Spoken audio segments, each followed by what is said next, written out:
Good evening, visitors. Welcome to the Australian War Memorial's Last Post ceremony.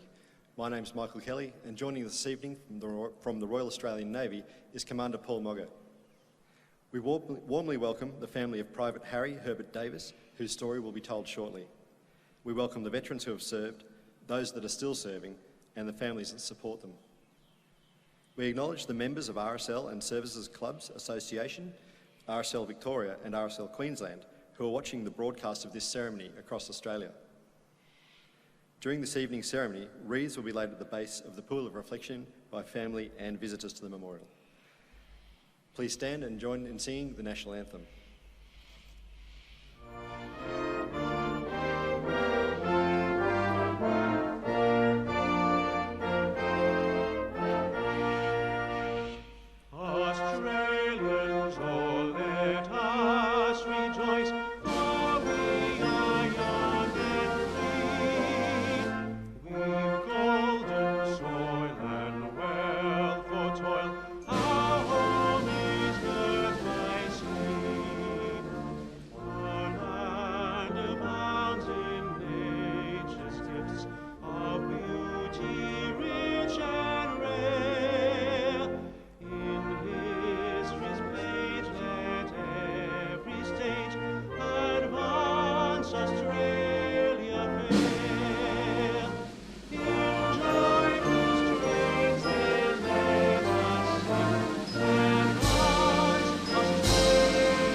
The Australian War Memorial was the vision of Charles Bean, Australia's First World War official historian. Bean landed with the Australian troops on Gallipoli and stayed with them at the front through to the end of the war.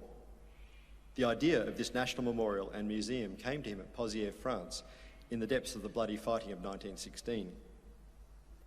Bean's idea was that this would be a place where families and friends could mourn loved ones buried in faraway places.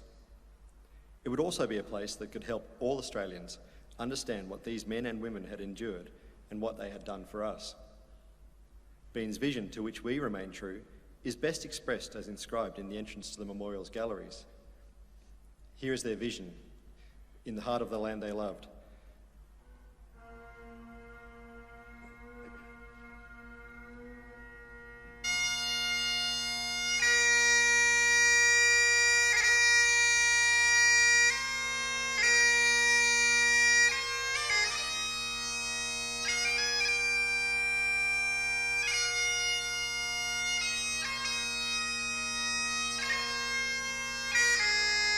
And here we guard the memories, the record which they themselves made. Tonight we'll read the story behind just one of those on the Roll of Honour, which lists the names of more than 102,000 men and women who have given their lives for us in war and operations over more than a century. But first we present a lament, Flowers of the Forest. Wreaths or floral tributes will now be laid at the base of the Pool of Reflection.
Today, we remember and pay tribute to Private Harry Davis. Harry Herbert Davis was born in Bairnsdale, Victoria, to Henry Sanford Davis and Fanny McTaggart. He had 3 sisters and 3 brothers and attended Hindmarsh Public School in Gippsland before he and his family moved to Adelaide around 1900. After finishing his education, he became a farmer in South Australia. War was declared on the 4th of August 1914, and 1 week later, Davis enlisted, aged 21. His brother George enlisted on the same day. The brothers were recruited to the 16th Australian Infantry Battalion, which was made up primarily of men who had enlisted in Western Australia, with about 1/4 from South Australia. With the 13th, 14th and 15th Battalions, it formed the 4th Brigade, commanded by Colonel John Monash.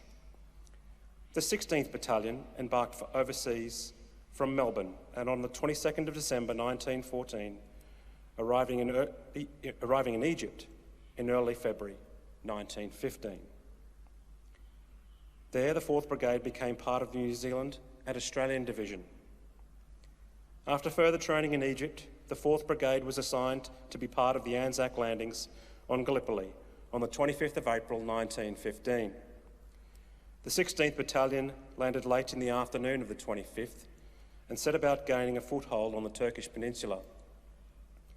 A week later, on the 2nd of May, the 16th Battalion was thrown into the attack on Bloody Angle, which was part of a narrow spur on the second ridge at Anzac. The aim of the attack was to capture the summit of a hill known as Baby 700, which had a commanding position over the Australian and New Zealand troops in Monash Valley. The 16th Battalion suffered heavy casualties in the assault, which was ultimately a failure. Private Harry Davis's brother George was among those killed during this attack. For the rest of May until August, the 16th Battalion was heavily involved in establishing and defending the front line of the Anzac beachhead. They were situated in an area that saw intense and continuous action at or around Quinns Post. Towards the end of May or beginning of June, Private Harry Davis was wounded. He was transported to a hospital ship, Franconia, but died of septic peritonitis while at sea. He was 21 years old. Private Harry Davis's name is listed on the Lone Pine Memorial at Gallipoli. He is also on the Roll of Honour on my right, among more than 60,000 Australians who died while serving in the First World War. His photograph is displayed today beside the pool of reflection. This is but one of the many stories of service and sacrifice told here at the Australian War Memorial. We now remember Private Harry Herbert Davis, who gave his life for us, for our freedoms, and in the hope of a better world.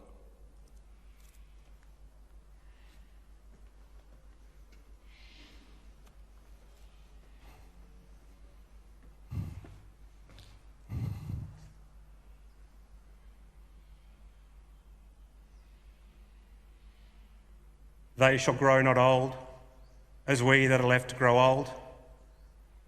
Age shall not weary them, nor the years condemn. At the going down of the sun and in the morning, we will remember them. We will remember them.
lest we forget.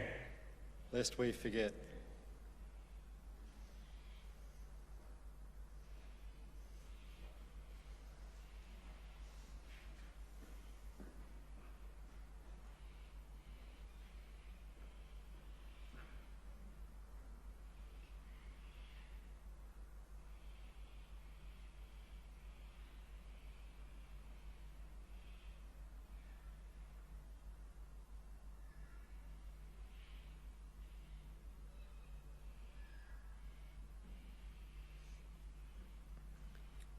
We leave you this evening with the words of the memorial's founder, Charles Bean.